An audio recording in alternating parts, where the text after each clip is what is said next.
Hey guys, welcome to the channel. So in this video, very quickly, I will show you how to get a QR code on Steam. So basically, a lot of people confuse themselves and others about how to do this. Well, it's actually very simple. So in order to log in and actually get the QR code itself, in order to log in into your account using the QR code, you need to actually find where it is, right? So in order to do that, you just need to make sure that you're logged out of your account.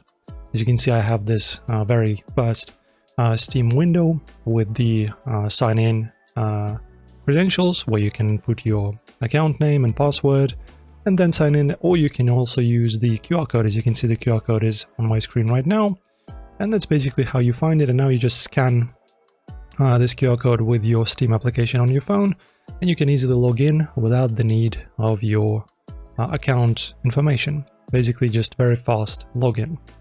And that's how you do it, guys. Just log out, and then this window will pop up, scan the QR code, log in, done.